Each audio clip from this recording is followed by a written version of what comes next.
Good morning बच्चों।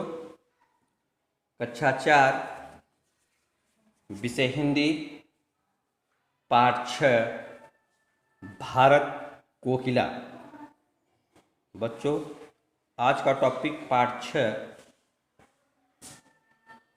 भारत कोकिला यानी पाठ 6। पाठ का नाम भारत कोकिला है।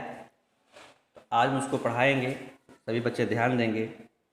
भारत की नारियां देश को स्वतंत्र कराने, शासन की बागडोर संभालने तथा नेतृत्व करने में विश्व की नारियों से पीछे नहीं है।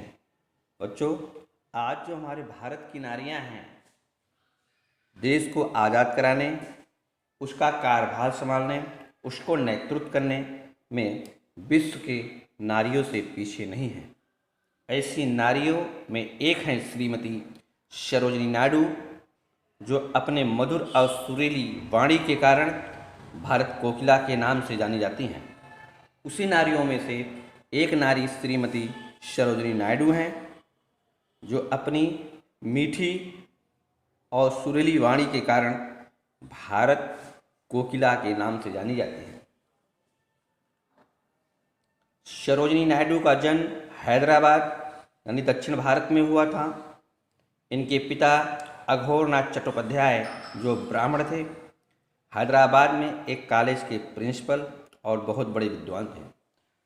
सरोजिनी नायडू का जन्म जो है हैदराबाद जो दक्षिण भारत में है, वहाँ उनका जन्म हुआ था। इनके पिताजी हैदराबाद के एक कॉलेज में प्रिंसिपल थे, जिसका नाम अघोरनाथ चट्टोपाध्याय जो जात के ब्राह्मण थे। वो बहुत विद्वान थे। वे विचार के बड़े स्वतंत्र थे यानी आज़ाद थे। सरोजिनी की स्वतंत्रता, शिक्षा और अवसर, ये तीनों चीज़ अपने पिता के घर में मिला। 12 वर्ष की उम्र में इन्होंने मैट्रिक, जो पहले कक्षा 10 पास कर लेता था उसको मैट्रिक बोलते थे, 12 वर्ष की उम्र में इन्होंने मैट्रिक की परीक्षा पास की। 13 वर्ष की उम्र में इन्होंने अंग्रेजी में एक बहुत लंबी कविता लिखी। इतना ही नहीं, तब इन्होंने एक छोटा सा नाटक भी लिखा था। यानी सरोजिनी नायडू ने 12 वर्ष की उम्र में मैट्रिक को पास की। 13 वर्ष की उम्र में इन्होंने अंग्रेजी में एक बहुत लंबी कविता लिखी और इतना नहीं, एक छोटा सा नाटक भी लिखी।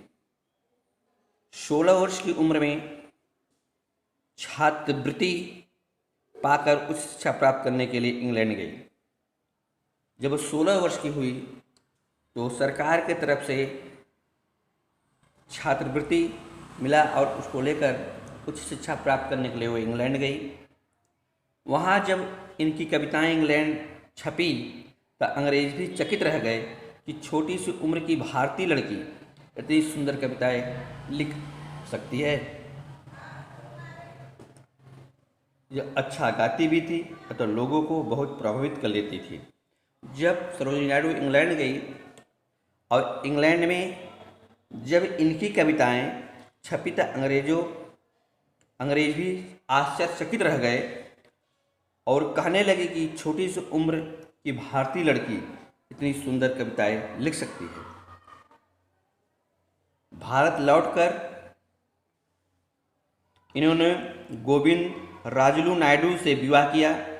लोगों ने इस विवाह का बहुत विरोध किया था, क्योंकि सरोजिनी ब्राह्मणी थी और गोविंद जात के शूद्र थे। सरोजिनी ने जातवाद के विरुद्ध प्रचार करने और देश की महिलाओं को जागृत करने का बीड़ा उठाया। जब सरोजिनी नायडू इंग्लैंड से भारत लौटी तो उनकी विवाह गोविंद राजुलू नायडू से हुआ, जो कि गोविंद राजुलू जात के शूद्र थे और जो कि सरोजिनी नायडू ब्राह्मण थी। सरोजिनी नायडू ने जातिवाद के विरुद्ध प्रचार करना, देश को, महिलाओं को जागृत करने का कसम खाई।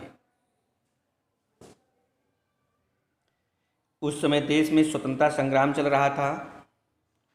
इन्होंने उसमें जोरदार भाग लिया और गांधी जी के साथ दिया। एक कांग्रेस की अध्यक्ष तक बनाई गई थी। इन्होंने भाषण में कहा था, मैं स्त्री ठहरी, अतः मेरा कार्यक्रम गृहस्थी से संबंध रखने वाला है। मैं चाहती हूँ कि भारत माता अपने घर की सच्ची स्वामिनी बन जाए। उस समय देश को आज़ाद कराने का युद्ध चल रहा था। उस संग्राम में सरोजिनी नायडू ने जोरदार भाग लिया और गांधी जी का साथ दिया। एक कांग्रेस की अध्यक्ष बनाई गई। इन्होंने अपने भाषण यानी सरोजिनी नायडू ने भाषण में कहा था, मैं स्त्री ठहरी, अतः मेरा कार्यक्रम गृहस्थी से, मेरा कार्यक्रम जो है घर से संबंधित है। मैं चाहता हूं कि भारत माता अपने घर की सच्ची स्वामिनी बन जाए। उनका कहने का मतलब ये था कि जो हमारी भारत माता जो परतंत्र हैं, जो गुलाम हैं, ये स्वतंत्र हो जाए और अपनी एक सच्ची स्वामिनी बन जाए।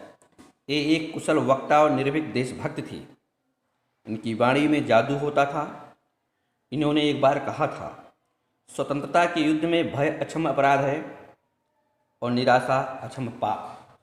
उस सरोजिनी नायडू ने कहा था कि स्वतंत्रता के युद्ध में डरना ये अपराध है और निराशा होना भी पाप है। गांधी जी के नमक सत्याग्रह के समय पूरे 24 घंटे तक अन्न जल ग्रहण किए बिना, धूप ताप की परवाह न कर सत्याग्रह किए बैठ रही और फिर जेल भी गई।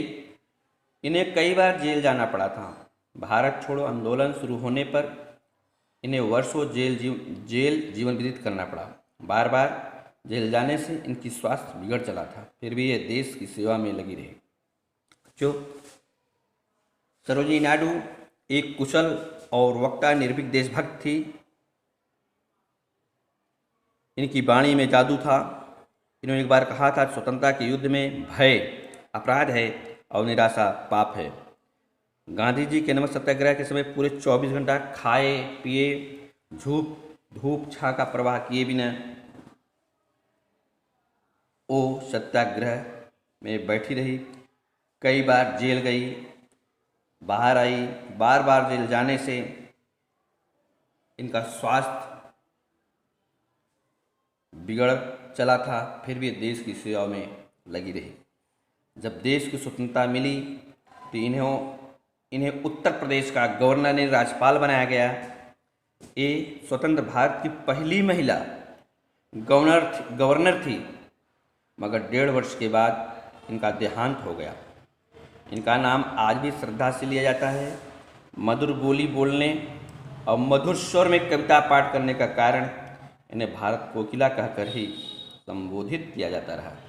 इस कोकिला के स्वर आज भी गूंजते हैं और लोगों को मिलकर रहने का प्रेरित करती है।